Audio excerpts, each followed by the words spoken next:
Everyone, welcome to the course of Embedded Systems and IoT. In today's class, we are going to learn a new concept called 7-segment display. So let's see the construction, configuration, and also working of this particular 7-segment LED display. Now,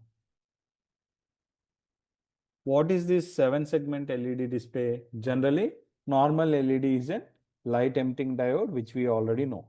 But using a small LEDs, we are going to create a 7-segment display, which is an output device for displaying numeric as well as alphanumeric characters.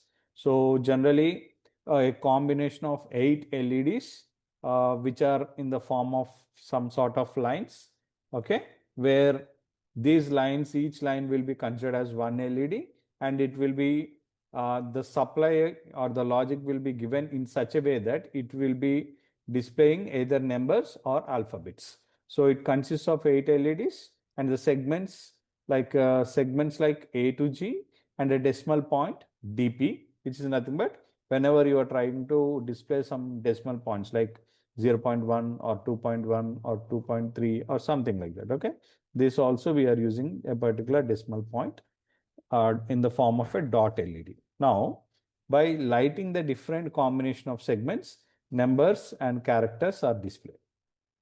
Now let's see. So this is what I'm talking about. This is a 7-segment display where it is a combination of around 8 LEDs with a decimal point LED. Okay. So A, B, C, D in the clockwise direction, we need to consider A, B, C, D, E, F, and the middle one is the G, and the DP is the decimal point over here. So as I've already shown, these are the segments which are named as A to G, and the decimal point is named as DP. Okay. So each segment can be individually controlled using a microcontroller or any kind of development board. Based on the programming, these LEDs will be powered up and it shows any alphabet or an numeric value. Now, in order to display digit 4, so if you want to display digit 4, what should be done? Let's say this is 4, right? So this is 4. So what should be on? F, G, B, C should be on, such that the display will be showing a number 4. Okay. So in order to display digit 3, so what should be on? This is 3, right? Okay, this is 3. So A, B, G, C, D. Okay. So all these LEDs should be on such that you can visualize a 3 on that particular display.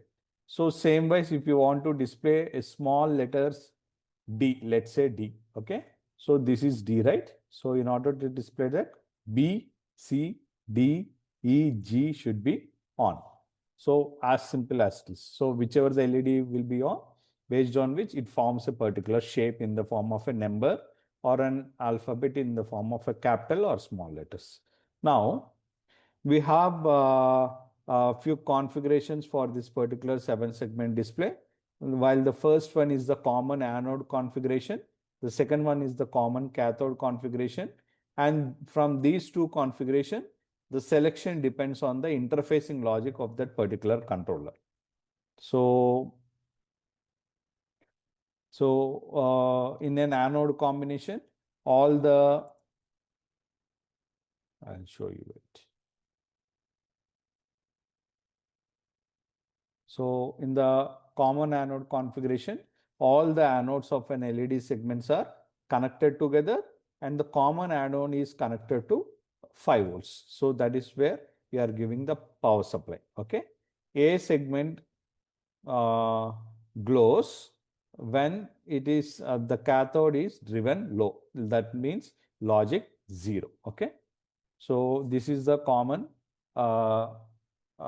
anode configuration where all the anodes of the LED segments or the positive terminals of the LED segments will be commonly connected to the 5 volts, and whichever the pin or whichever the segment you pull it to ground or make that particular 0, then it will be that particular segment will be glowing, through which you can observe some pattern.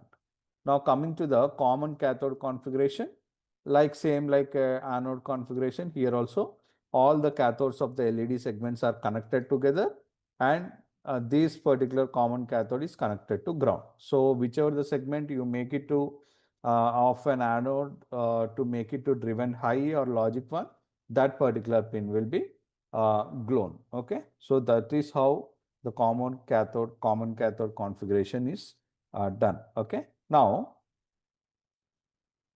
for this current limiting, each LED segment requires a current limiting resistor.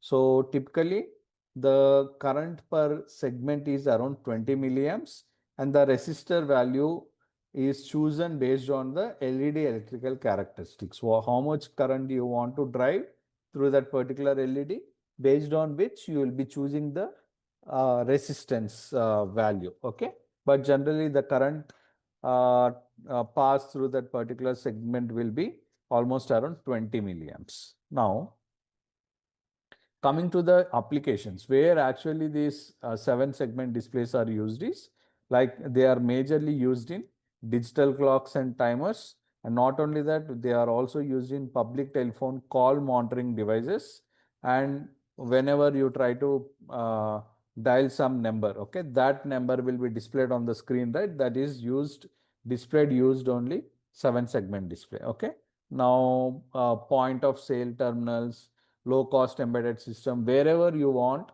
a small displays which is able to display the alphabets as well as numeric characters, for all those applications 7 segments are best suitable. Okay, coming to the structure, as we have already seen, it is a combination of A, B, C, D, E, F, G segments with a decimal point D. Okay, so this is a basic 7-segment display. On top of it, you can see the LED patterns, and at the bottom, you can see total 1, 2, 3, 4, 5, and 5. Both the ends at the background of the LED display, you can see multiple pins through which you can interface to that particular common anode or common cathode configuration, and you can also give the power supply and light up a particular pattern. So if you see here, this is a common anode LED display where you can see all the positive terminals of the LEDs are connected commonly to the anode, and it is connected to the 5 volts VCC, and whichever the pin you connect it to that particular logic, okay, based on which it glows. Similarly, you have a common cathode connection over here. All the negative terminals of these LEDs are made into a single connection, and that is connected over a common ground, and whichever the pin you make logic high or 1, that will be powered up.